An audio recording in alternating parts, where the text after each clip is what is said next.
자, 오늘 제목은요, Impossible, Mission Impossible에서 Mission I am Possible로 변화되는 놀라운 역사를 보게 될 것입니다.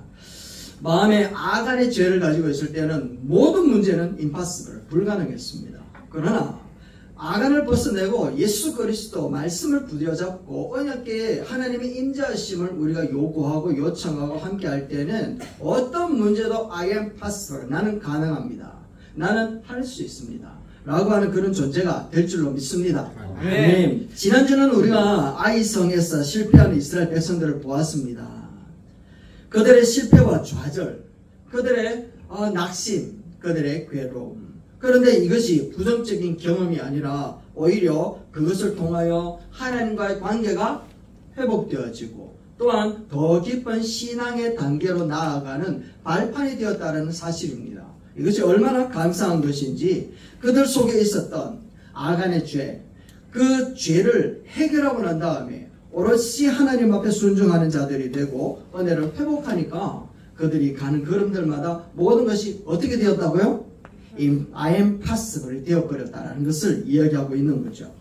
오늘 우리가 보았던 본문을 통하여서 우리 가운데 있는 이 아간의 죄가 지난주에도 제거되었었겠지만 이번 주도 온전하게 제거되어지기를 바랍니다. 그래서 멈추었던 은혜가 흘러가는 역사가 일어나게 될 줄로 믿습니다. 불가능이 가능으로 변화되는 역사가 우리 삶에 일어나게 될 줄로 믿습니다. 그래서 주님께 온전하게 영광을 돌려드리는 한 주간이 되기를 소망합니다.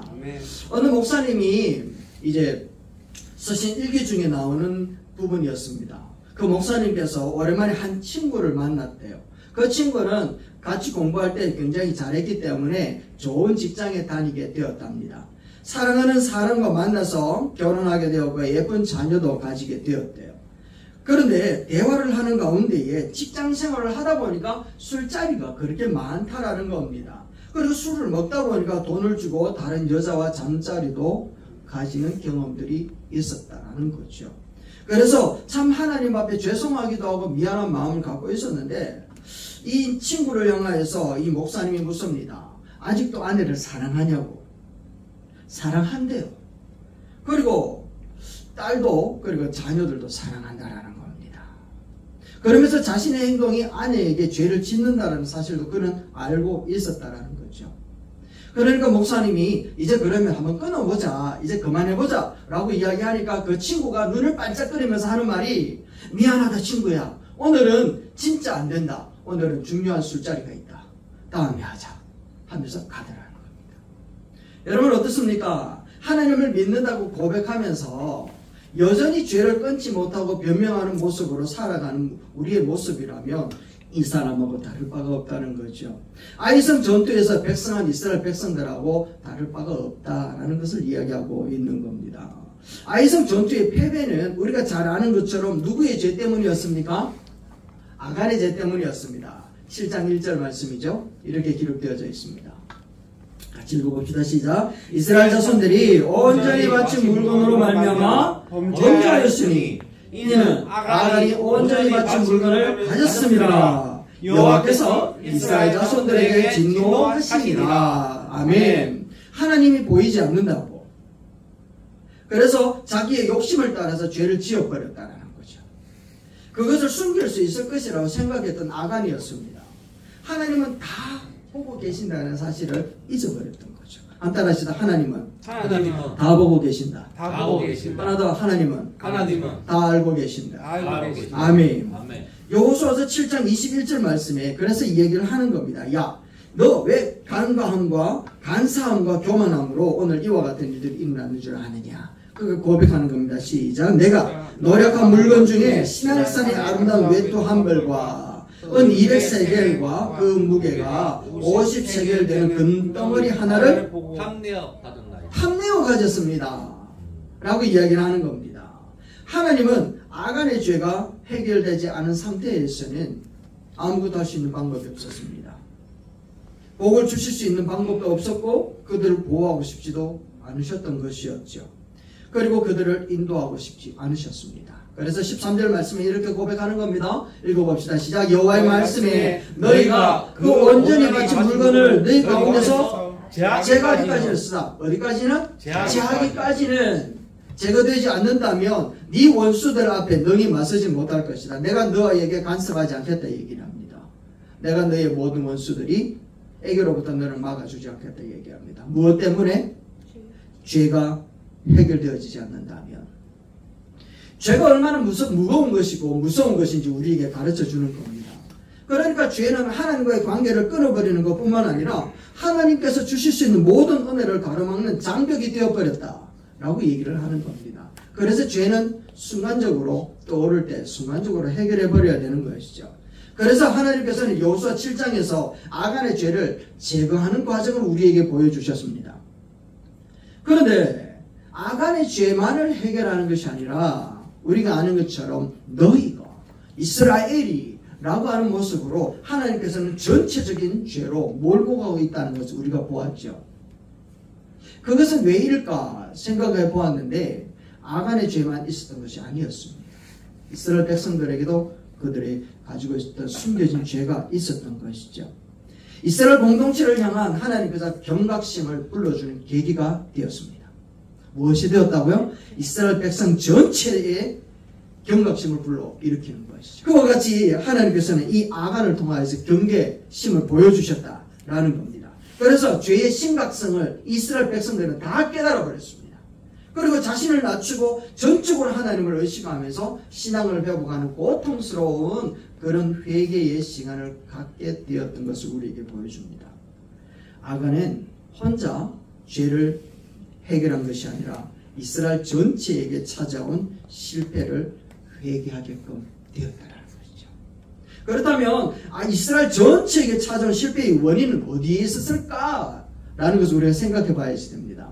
여러분, 아간의 죄는 그렇게 탐욕 때문에 그가 죄를 지었다면 이스라엘 전체의 죄는 어디로부터 왔을까요? 그것은 바로 아이러니하게도 여리고성의 성공 때문이었습니다. 여리고성의 싸움에서 승리한 그 성취감 때문에 그들은 죄를 지었습니다. 이 여리고성을 무너뜨리고 얻은 그 승리는 전적으로 하나님의 역사였잖아요. 이스라엘 백성들이 한 일이라고는 하나님의 말씀을 순종하면서 소리를 지르는 것밖에 없었습니다. 하나님께서 여리고성을 무너뜨려 버리신 것이죠. 그런데 그 과정을 들여다보면 이스라엘 백성들도 굉장히 순종을 엄격하게 지켜왔다는 것을 우리가 알 수가 있습니다. 왜냐하면 그 과정에 하나님을 얼마나 의지하고 순종했는지 잘 보여주고 있습니다. 여리고성을 돌 때도 하나님의 말씀대로 순종을 했습니다. 또 아무 말 하지 말라라고 이야기를 하니까 그들도 하나님 말씀대로 아무 말 하지 않습니다. 그리고 성을 돌기만 하다가 소리를 질러라 라고 하니까 또 그대로 또 말씀을 따라 소리를 질렀잖아요. 아무 변화도 일어나지 않는 그 상황에서 묵묵하게 순종했다라는 겁니다. 그리고 위기적인 상황 가운데서도 두려워하지 않고 순종하는 모습을 우리에게 보여줬죠. 오직 하나 입은 닫고 눈은 들어 무엇을 보라? 언약궤를 보라. 하나님의 임재를 보라 라는 것이었죠. 그리고 그들 중심에 무엇이 있었는가 하면 바로 언약궤, 하나님의 임재가 있었던 것을 우리는 잘 알고 있습니다. 그런데 아이성의 전투가 벌어질 때에는 참 희한하게 여리고성을 상대하여서 전쟁을 할 때와 아주 상반된 모습이 나타나기 시작을 하는 겁니다. 그들은 아침 일찍 일어났다라는 말이 전혀 없습니다. 뿐만 아니라 하나님께 기도했다라는 말도 없습니다. 그리고 또 하나님의 언약궤를 중심으로 해서 전쟁터를 나갔다는 말도 없습니다. 자기들 생각에 아이성 정도는 얼마든지 무너뜨릴 수 있다라고 하는 자기 최면에 빠져버린 겁니다. 난공불락인 그 여리고성을 무너뜨렸던 그 승리감, 그 성취감, 거기에 도취되어져 있었다라는 겁니다. 승리의 기분에 황홀감에 빠져 있었던 것이죠. 이것이 바로 승리의 함정이었습니다. 승리의 함정이었습니다. 승리하고 나니까 하나님을 전혀 의식하지 않습니다. 하나님 없어도 아이성쯤이야 라고 되어진 겁니다. 하나님은 안중에도 없습니다. 이런 행동을 아간의 죄와 같다라고 얘기합니다. 이스라엘 백성들은 여리고의 승리에 도취되어 가지고 하나님께 묻지도 않습니다. 언약궤를 중심으로 나가지도 않고, 그러니까 하나님의 임재를 한 번도 기대하지 않습니다. 순종하는 태도가 없다라는 것을 이야기합니다. 오직 자기의 지혜, 자기의 능력, 자기의 경험, 자기가 가지고 있었던 문제 해결의 방법, 이것을 가지고 그들은 아이성 전투에 나가는 거죠. 그러니까 그들의 실력은 아이성이 아니라 아이성보다 더 적은 성 이름이 뭔지 압니까? 작은 성, 작다 해서 아이성이라고 이야기하는데 아이성보다 더 작은 성이 유아성이라고 합니다. 맞습니까? 유아성. 거기에 싸워도 못 이겼을 겁니다. 그들 실력이 그래요. 그런데 여리고를 무너뜨릴 수 있었던 것은 누가 함께 하셨기 때문에? 하나님이 함께 하셨기 때문에. 그거를 놓쳐버리고 하나님이 함께 하시면서 얻었던 그 승리의 도취감 때문에 하나님 핵심 알갱이를 빼앗아버리고 잊어버리고 오히려 자기들의 실력을 놓쳐버렸던 거예요. 그래서 아이성 정도는 이길 수 있을 것이다 라고 하면서 접근에 들어가다가 낭패를 보게 되어진 거죠. 자기의 실력이 빨갛게 드러나 버린 겁니다. 그러니까 요수아가 굉장히 두려워했다고 지난주에 말씀드리지 않았습니까? 승리의 함정에 빠져버린 겁니다. 성공한 기쁨에 빠져서 하나님은 없고 나만 있고 하나님의 영광은 없고 나의 영광만 차지하는 그런 상황이 벌어진 거죠. 그래서 하나님은 이스라엘 백성들이 죄지었다라고 얘기를 하고 있는 겁니다. 철저한 회개와 완전한 순종으로 전함해야 되는 상황이 여기에 벌어져 버렸던 겁니다. 이스라엘 백성들은 아간의 죄를 철저하게 회개하는 그런 시간을 가지면서 자기들 속에 있는 이 교만한 마음도 처리하기 시작을 했던 것이죠. 그리고 난 다음에 아이성 전투에 다시 한번 2차로 전투가 벌어집니다. 2차로 벌어질 때 그 아이성의 인구를 조사해 보니까 한 1만 2천 명 정도가 되는 겁니다. 그들의 상대는 변함이 없었기 때문에 3천 명 정도가 되어도 승리할 수 있었던 정도였습니다. 그런데 하나님이 뭐라고 이야기하는가 하면 전부 다 올라가라 라고 이야기합니다. 전부 다 올라가라 라고 이야기하니까 이스라엘 백성들이 군소리하지 않습니다. 다 올라갑니다. 순종하는 거죠. 그리고 반씩 나누라. 반은 매복하고 반은 전투하러 가다가 거기서 지는 척하면서 도망쳐와라. 그러면 아이성에 있었던 그 백성들이 우리가 이겼다라고 하는 승리에 빠져서 그들도 승리에 빠져서 거기에 있는 군사들만 나오는 게 아니라 그곳에 있었던 백성들이 다 몰려 나올 것이다 라고 얘기를 합니다. 무엇에 빠져서? 승리에 빠져서. 그때 몰려 나오는 것을 보고 매복해 있었던 사람들이 일어나고 또 전투에 나갔던 자들이 또 돌아서서 싸우며 그러니까 완전히 포위에 빠진 상태에서 승리를 얻게 되어지는 거죠. 그들은 그때 실패를 경험을 하여서 이스라엘 백성들이 하나님 앞에 순종하는 법을 다시 배우게 되는 겁니다. 한마디도 군소리하지 않습니다. 한마디도 하나님 앞에 따지지도 않습니다. 그러면서 하나님의 말씀에 불평 없이 온전히 순종함으로 다시 한 번 더 승리는 누구에게 있다? 하나님께 있다 라고 하는 것을 가르치고 배우게 되었다는 거죠. 한번 따라합시다. 승리는 하나님께 있습니다. 하나님께 있습니다. 하나님께 있습니다. 맞습니다. 불가능한 것은 내가 하려고 하니까 안 되는 거지.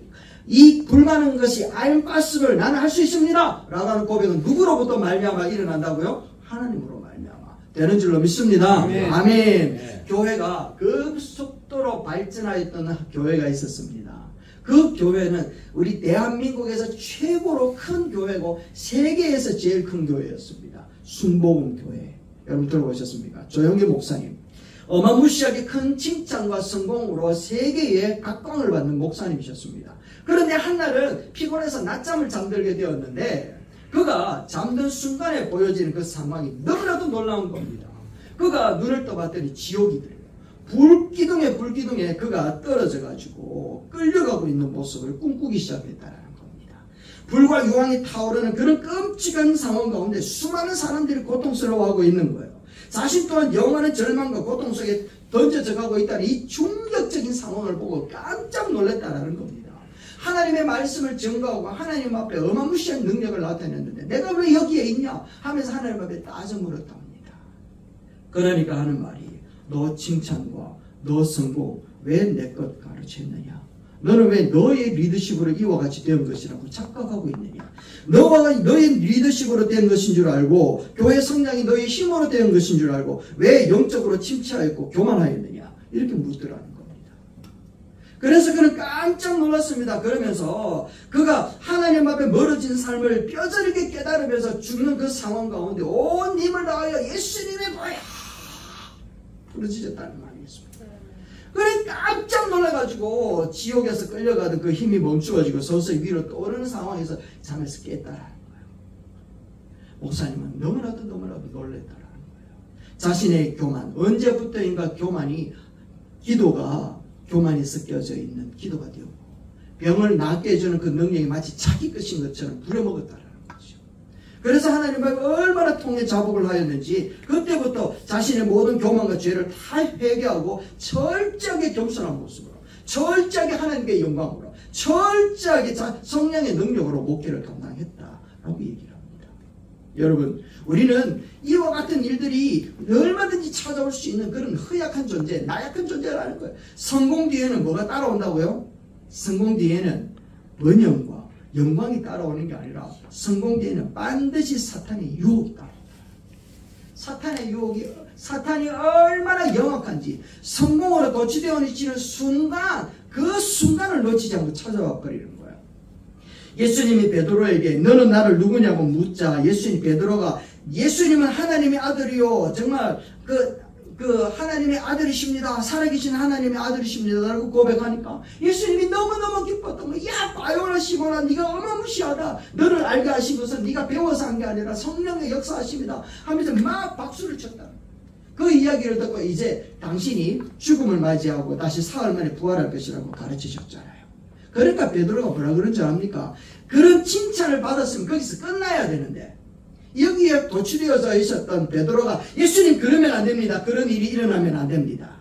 라고 이야기를 하니까요. 예수님이 뭐라고 얘기를 한 줄 아십니까? 사탄아 물러가라. 사탄은요 이렇게 승리와 칭찬과 영광이 깃드는 그 순간을 놓치지 않고 찾아온다는 거예요. 승리와 성공에 도취되어져 있었던 이 이스라엘 백성들은 하나님 없이 아이성 저 정도는 이길 수 있을 것이라고 하는 착각에 빠져 있었다는 거예요. 자기는 요단강을 건너오기 전 40년 동안 하나님 없이는 살 수 없었던 정말 허약한 인간들이었는데 그런데 승리했던 그 한 번의 그 기적 때문에 하나님을 놓치고 자기 스스로 해보려고 하는 그런 교만함을 가지게 되었다는 것을 이야기하는 겁니다. 그래서 실패는 성공 다음에 반드시 따라온다. 여러분 놓치지 않기를 주의 이름으로 축원합니다. 그래서 하나님께서는 사탄의 전략과 사탄의 무슨 계략을 아시고 절망 가운데 빠져있는 여호수아에게 찾아온 거예요. 그래서 어찌하리 엎드려 있느냐 하면서 절망하지 마라. 다시 한번 일어나라. 포기하지 말고 다시 일어나라 하면서 13절 말씀을 하는 거예요. 네 원수를 능히 맞서지 못할 것이다 라고 이야기하면서 제거해라. 다시 일어나라 라고 이렇게 말씀하고 있다는 것 아니겠습니까?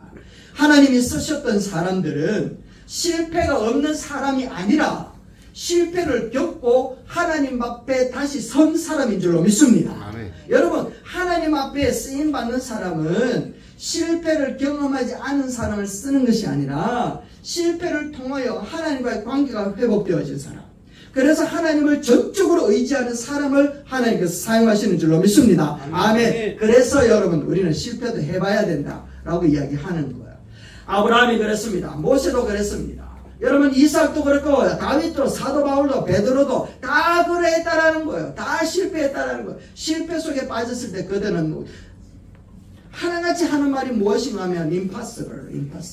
주님이 우리에게 맡겨주신 그 미션은 내가 감당할 수 없습니다. 나는 impossible. 그래서 미션 impossible. 이거는 톰 크루즈가 먼저 이야기한 게 아니라 하나님이 먼저 하신 거예요. 미션 impossible. 그래서 하나님께서는 impossible한 그 인생 가운데에 찾아오셔서 너희는 나와 함께 가자. 수고하고 무거운 짐진 자들아 내게로 다가오라. 내게로 오라. 모든 것들 잃어버린 자를 구원하기 위하여 왔다 라고 하면서 우리 인생 가운데 잃어버린 게 너무 많잖아요. 자유도 잃어버리고 건강도 잃어버리고 우리의 지위와 권리와 모든 것들을 다 잃어버리고 사는 사람들을 구원하기 오신 그분께서 우리와 함께 하면서 뭐라고요? I am impossible. 나는 가능해. 나와 함께 하자 라고 부르시는 줄로 믿습니다. 아멘. 아브라함 링컨이 얼마나 많이 실패를 했습니까? 실패할 때마다 붙들었던 말씀이 로마서 8장 23절 붙들었습니다. 우리가 알거니와 하나님을 사랑하는 자 그 뜻대로 부르심을 입은 자들에게는 시작 모든 것이 합력하여 선을 이루느니라. 아멘. 그가 실패할 때마다 마귀가 찾아왔대요. 너는 안 돼. 너는 이제 끝이야. 네가 뭐 할 수 있겠노? 그럴 때마다 이는 이 말씀을 붙들었던 거예요. 그리고 그 말씀 속에 하나님의 음성을 듣는 겁니다. 너는 이 실패를 디디고 더 큰 일을 시작해보라. 자기가 한 일이라고는 마귀의 말을 털어내버리고 하나님의 말씀을 붙들었다라는 것 아니겠습니까? 여러분, 하나님의 말씀 붙드시기를 주의 이름으로 축원합니다. 우리 삶 속에는 실패와 좌절이 반드시 와요. 우리가 실패와 좌절을 이길 수 있는 사람은 아무도 없다라는 겁니다. 그래서 우리에게 누가 필요하다고요? 예수님이 필요한 줄로 믿습니다. 아브라함처럼 하나님의 말씀을 붙들어야 돼요. 그래야 실패를 딛고 일어설 수 있다는 것 아니겠습니까? 그리고 실패를 통하여 우리는 반드시 깨달아야 된다는 것을 우리에게 가르쳐 줍니다. 얼마 전에 뉴스에 보니까 광주에서 건물을 철거하다가 이 건물이 도로 쪽으로 쫙 넘어지는 사건을 본 적이 있었습니다. 얼마나 깜짝 놀랐는지 지나가던 차량 블랙박스에 그게 찍혀 있었는데요. 몇 명이 죽고 막 사건 이제 데스트필이 된 겁니다. 그런데 그 사건을 보면서 이제 한 10년 전이었죠. 확 떠오르는 그 사건이 있을 때 뭔가 하면 세월호 사건이 확 떠오르는 겁니다. 그러면서 또 뉴스에 이제 보니까 여러 가지 쭉 나오는 상황들을 보니까 모든 사건들은 다 인재다. 뭐 이렇게 이야기를 하면서 안전불감증이다 라고 하는 이런 이야기들이 계속해서 들려서 오는 겁니다. 또 태풍이 온다 그러고 홍수가 난다라고 생각하니까 또 그런 소식이 들리겠네 이런 생각이 들었는데 왜 그런 일들, 실패한 일들이 계속 반복되어지는가 하면 실패를 통하여 배우지를 못했던 거예요. 실패를 통해서 배우지 못했던 거예요. 신앙생활도 마찬가지입니다. 우리가 악한의 죄를 품고 살아갈 수도 있다라는 거예요. 죄를 얼마든지 지을 수 있고 내 마음대로 행할 수 있는 그런 연약한 존재들이라는 것을 우리는 잘 알아요. 그래서 실패할 수도 있고 좌절을 겪을 수도 있다. 그렇지만 합력해서 선을 이루시는 하나님을 경험하고 우리는 그 자리에 다시 배워서 일어나야 되는 자들인 줄로 믿습니다. 아멘. 능히 할 수 있다라는 거죠. 아이성의 전투에서 이 아간은 계속되어지는 기회를 걷어차버렸던 사람이었습니다. 제비뽑기를 하는 동안에도 계속해서 당신의 기회는 발로 차버렸습니다. 그럴 때마다 아간은 견디지 못했을 것 같아요. 무거운 죄의 짐이 그를 꽉 억눌렀을 것 같아요. 처음에는 남은 그랬겠나 다른 사람도 그랬을 거야 하면서 자기 합리화를 시켰겠지만 시간을 갈수록 지금이라도 말할까? 지금이라도 말하면 용서해줄까? 다른 사람들은 뭐라 그럴까? 죄의 짐을 벗어버리고 난 후에 어떻게 살아야 되지? 어떻게 되지? 라고 하는 이런 불안한 마음에 후회한 마음이 가득 들었을 것 같아요. 그때라도 아간은 하나님의 말씀을 부여잡고 과감하게 고백했어야 된다는 거예요. 하나님은 가나안 땅에 살고 있는 창녀 라합도 구원해 주셨잖아요. 그렇다면 요단강을 함께 건너왔던 이 아간의 죄 정도는 100번도 더 용서해 줄 수 있었지. 그런데 합력해서 선을 이루시는 그 하나님의 말씀을 붙들고 자기의 죄를 토설하지 못했던 그의 마음, 그 기회를 놓쳐버렸던 그 아간의 실수는 참 안타까운 장면임을 우리에게 보여주고 있습니다. 우리는 얼마든지 죄를 지을 수 있는 자들입니다. 그럴 때마다 깨달을 때마다 우리는 과감하게 죄를 토설하고 주님 앞에 회개하며 용서를 구해야 됩니다. 그러하지 않으면 여러분 이 죄는요 암덩어리처럼 이렇게 전이 된다는 사실 아십니까? 이 죄는 암덩어리만 전이 되는 게 아니라 이 죄도 이렇게 전이 되어가지고 나만 죄 짓는 게 아니라 너도 저 짓게 만들고 공동체를 무너뜨려 버립니다. 심지어 나를 짓누르면서 말씀을 붙들고 과감하게 주님 앞에 나아갈 수 없도록 만들어버린다는 것이죠. 이제 말씀을 맺으려고 합니다. 여러분 우리의 삶이 회복되고 또 우리가 다시 한번 그 실패에서 벗어나기를 다 원하는 줄 압니다. 그런데 여전히 실패도 경험되어지고 또 여전히 삶이 여러 가지 어려운 난관에 부딪힐 때가 많이 있습니다. 그때는 우리가 조용히 하나님 앞에 서 있어야 된다.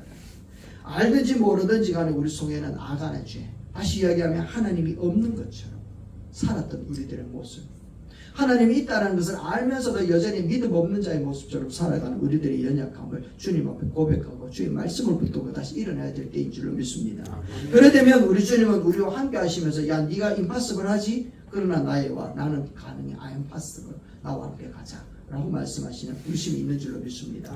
오늘 우리들의 삶 속에 여러분들은 임파서블 합니다. 이 시대를 살아갈 때. 그러나 우리 주님은 오늘도 우리에게 다가오셔서 하시는 말씀이 I am possible. 나와 함께 가자. 부르십니다. 주님과 손잡고 걸어가는 거룩한 주의 한 날이 되기를 주의 이름으로 축원합니다. 아멘.